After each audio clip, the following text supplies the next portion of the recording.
झारखंड में 5वीं अनुसूची का मांग हमेशा से झारखंड गठन के बाद से उठता रहा है और इसको लेकर कई आदिवासी सामाजिक संगठन के लोग कई बार मुद्दों को लेकर मुखर रहे हैं, उसकी आवाज़ को उठाने का काम किए हैं। उनको लगता है कि भारत तो आज़ाद हुआ, लेकिन वास्तव में जो 5वीं अनुसूची के रूप में उनको आज़ादी मिलनी चाहिए थी वो नहीं मिली और उसको लेकर वो स्वशासन के अधिकार और प्रशासन के अधिकार को लेकर बात करते रहते हैं। और इसी के सिलसिले में आज अनेकों जिलों से आदिवासी समाज के लोग, चाहे वो आपके पश्चिमी सिंहभूम के एरिया हो, संथाल परगना का एरिया हो, दक्षिणी छोटा नागपुर के एरिया हो, वहाँ से बहुत सारे आदिवासी और मूलवासी समाज के लोग यहाँ पर आए हैं। और आज का मुद्दा इनका ये है कि जो अभी सरकार के द्वारा पंचायत चुनाव का जो ऐलान किया जा रहा है और जो घोषणा किया गया है ग्रामीण विकास मंत्री के द्वारा कि जल्दी ही पंचायत चुनाव झारखंड राज्य में होगा, और विदित हो कि 2 पंचायत चुनाव झारखंड राज्य में हो चुके हैं, तो इनका ये कहना है कि ये जो है असंवैधानिक कार्य झारखंड सरकार के द्वारा किया जा रहा है और कहीं ना कहीं जो त्रिस्तरीय पंचायत चुनाव जो झारखंड राज्य में होना है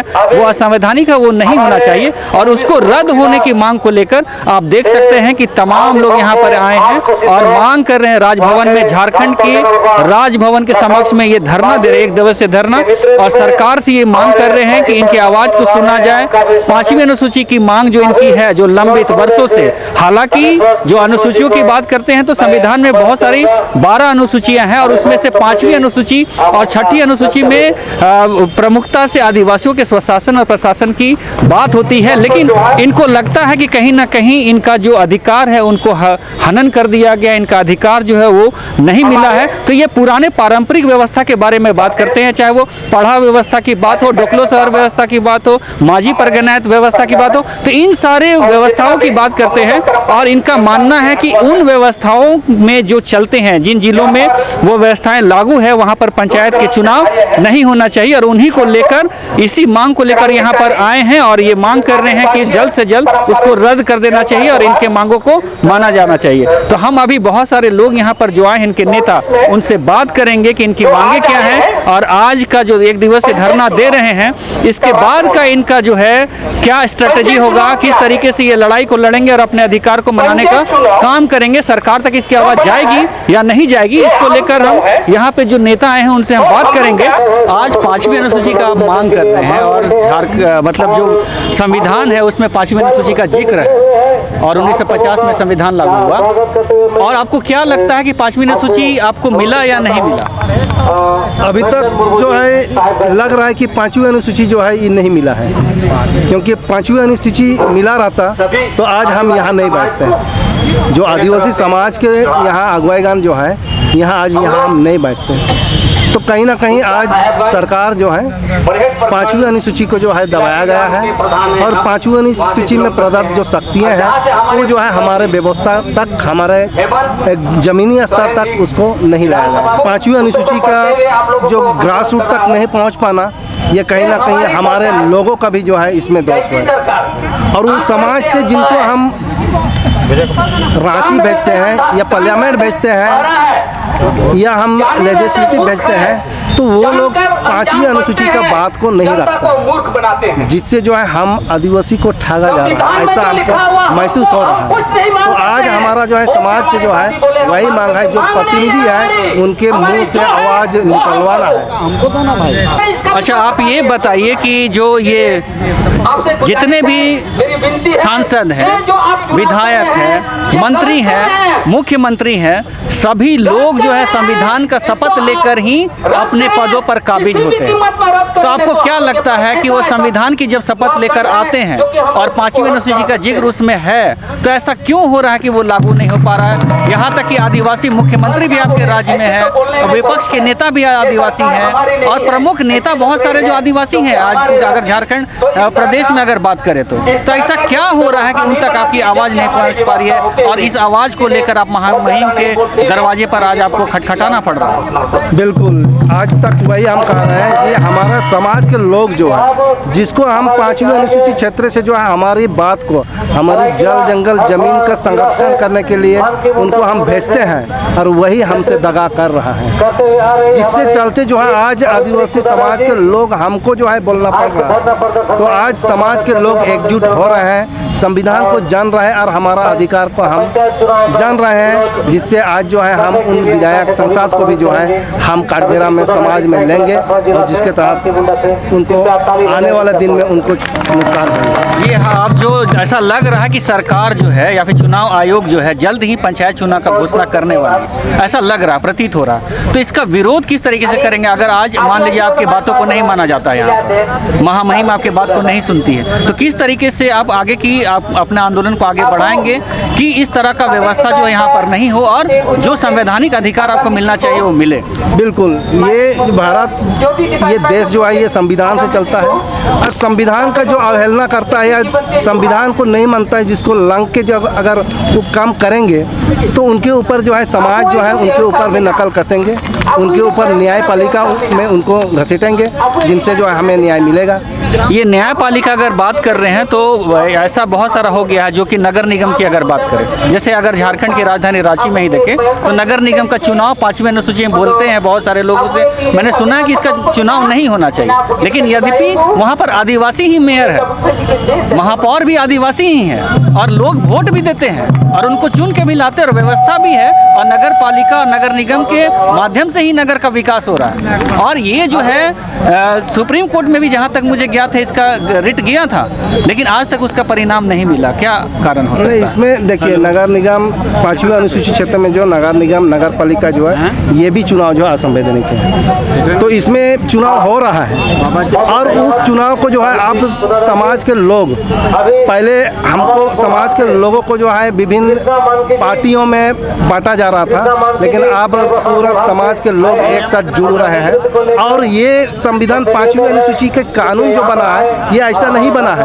क्योंकि हमारे पूर्वजों ने कई विद्रोह किया, कई आंदोलन किया, उसकी उपज ही ये कानून बना है। तो आज जो है आदिवासी जो है आज वही सोच में है कि अब हम क्या करें, तो उस हिसाब से जो है अभी हम अगर जो नहीं मानेगा, संविधान को नहीं मानेगा, उनके प्रति जो है न्यायपालिका के शरण में जाएंगे। अगर वहाँ से आके जो है फिर जन आंदोलन यहाँ जो धरना हो रहा है किस किस जिले से लोग आए हुए हैं? यहाँ जो है लातेहार, गुमला, सिमडेगा, पूर्वी सिंहभूम, सरायकेला खरसावां, इधर संथाल परगना से, पाकुड़ से, मतलब विभिन्न जिलों से, मतलब जहाँ झारखंड के जितने भी 5वीं अनुसूची जिले हैं सारा जिले से जो है समाज, मतलब अब लड़ाई आपको लगता है कि निर्णायक झारखंड में होने वाला है? और जिस तरीके से बिरसा मुंडा शहीद हुए थे और पूरे आदिवासी और पूरे लोगों को जागरूक करने, पूरे देश करने का काम किया था, उसी तरीके से क्या झारखंड की मिट्टी से 5वीं अनुसूची की बात जो 10 राज्यों में लागू होनी चाहिए उसकी आवाज उठेगी क्या? बिल्कुल, ये उठेगी। ये धरती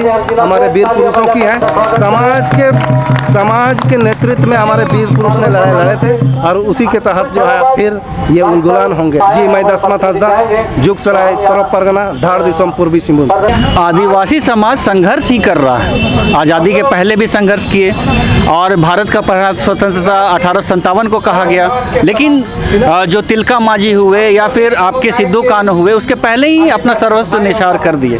आज भी आदिवासी समाज को संघर्ष करना पड़ रहा है और आप अपने संवैधानिक अधिकार के लिए ही संघर्ष कर रहे हैं। आप 5वीं अनुसूची की बात कर रहे हैं जो संविधान में लागू है।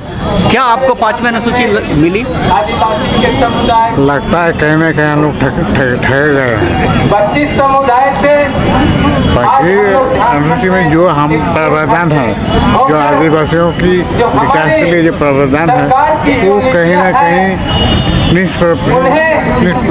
प्रभावी नहीं है। नतीजतन हम लोग ठगे जा रहे हैं। आदिवासियों के द्वारा ही आदिवासियों को, चूँकि हमारा MLA MP हम लोग हैं, हमारे जितने भी हमारे प्रतिनिधि लोग सब हैं सब आदिवासी, फिर भी हम लोग कहीं ना कहीं वहीं पर हैं जहाँ पर हम पहले थे उसी जगह पे या फिर बदतर हो गए? बदतर हो गए। अगर पलायन का स्थिति स्थिति देखिए, रोजगार की स्थिति, ये बदतर हुआ है, बदतर स्थिति। जहाँ तक जमीन की बात है, 5वीं अनुसूची में तो विशेष अधिकार प्राप्त है। 10 राज्यों में 5वीं अनुसूची लागू है, गुजरात भी उसमें से एक आता है। और वहाँ पे जो है 3000 करोड़ का जो है प्रतिमा लगा दिया गया वल्लभ भाई पटेल का, जिसको कि लौह पुरुष आज बोला जाता है। आदिवासियों की जमीन ली गई, लेकिन क्या वास्तविकता में जो आदिवासी का डेवलपमेंट होना चाहिए था पूरे देश में, जो 5वीं अनुसूची का राज्य है, क्या हुआ है? वही तो मैं कह रहा हूँ, हम यहाँ CNTSP भी रूल प्रॉपर भी है, फिर भी आदिवासी जमीन लूटी क्यों जा रही है? उसी प्रकार जहाँ जहाँ भी आदिवासी इलाका में आपको खनिज संपदा है, वहीं का आदिवासी विस्थापन के लिए विस्थापित हो रहे हैं। तो कानून डालने के बावजूद हम लोग ठगे जा रहे हैं। उसी के तो मैं बैजू मुर्मू देश परगना झारखंड। उन लोग पतंग है, धागा और लट्ठा जो होता है ना, वो दिक्कू लोगों के पास है। उन लोग जैसा चाहते हैं वैसा पतंग को उड़ाने का काम करते हैं और फिर खींचने का भी काम रस्सी को करते हैं। वही चीज उनका गुलाम में उन लोग का जिंदगी चलता है, उन लोग का रोजी रोजगार चलता है। आदिवासी का नाम से उन लोग फायदा तो उठाते हैं, लेकिन आदिवासी के लिए कुछ नहीं है। अच्छा, राज्यपाल को हम लोग सुप्रीम कोर्ट में केस करेंगे और यूनाइटेड नेशन तक हमारा लेटर को देंगे, ताकि जो भी राज्यपाल हैं हमारा जो हक अधिकार है 5वीं अनुसूची का रक्षा नहीं करते हैं, उसका दुरुपयोग करते हैं और हमारा हक अधिकार से वंचित करते हैं। मेरा नाम जहानारा कच्छप है और मैं जयपाल सिंह की पोती हूँ। संविधान में मानकी मुंडा व्यवस्था का जिक्र किया गया है, लेकिन वो लागू नहीं है। तो आप ये चीज बताइए कि क्या मांगे हैं, क्या लागू होना चाहिए उस क्षेत्र में आपके मन? हमारे क्षेत्र में हम लोगों का सीधा हुकुमनामा में दर्ज है, उसका पूर्ण रूप से पालन हो और उसके साथ साथ में हमारा स्वायत्तशासी परिषद रहना चाहिए, ऑटोनोमस काउंसिल जिसको बोलते हैं मानकी मुंडा संघ। ये हमारा मांग है।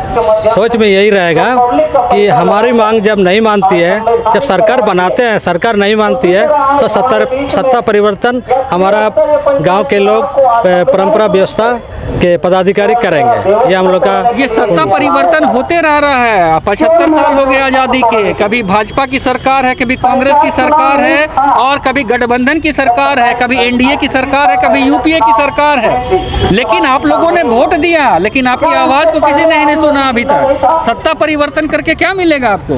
बस ये तीनों जो अभी पक्ष विपक्ष लड़ रहा है, ये लड़ते रह रहा है, 5 साल में एक बार चेंज होते रहता है। उनको हम लोग किसी का नहीं सुनते हुए अपना सरकार बनाने का प्रयास करेंगे। मेरा नाम कृष्णा सामड है, कोलान प्रोडक्ट से आते हैं, वहाँ के मानकी चैनपुर पीठ से आते हैं। झारखंड की धरती पे जन्म लेने का काम किए थे और जो संविधान सभा में जिस तरीके से उन्होंने बात रखी थी संविधान को लागू करने के लिए, 5वीं अनुसूची की भी बात हुई थी, उसी अधिकार की बातों को लेकर यहाँ पर तमाम जिलों से लोग आए हैं और अपने बातों को रख रहे हैं कि जो संविधान है वो लागू होना चाहिए, 5वीं अनुसूची लागू होना चाहिए। और इनकी मांगे हैं कि जो सरकार त्रिस्तरीय पंचायत चुनाव कराने जा रही है वो रद्द होना चाहिए और इसके लिए वो आवाज़ उठाएंगे, यूनाइटेड नेशन तक भी जाएंगे। आने वाले वक्त में देखते हैं कि इनके अधिकारों को लेकर यहाँ के मुख्यमंत्री, यहाँ के गवर्नर या फिर भारत के जो राष्ट्रपति हैं वो क्या संज्ञान लेते हैं, इनकी बातें वहाँ तक गूंजती है या नहीं गूंजती है। तो हमारे सहयोगी संजू मिंज के साथ, अजय टप्पू के साथ बने हुए रहे, अबुआ बिहान देखते हुए रहे। जोहार, धन्यवाद।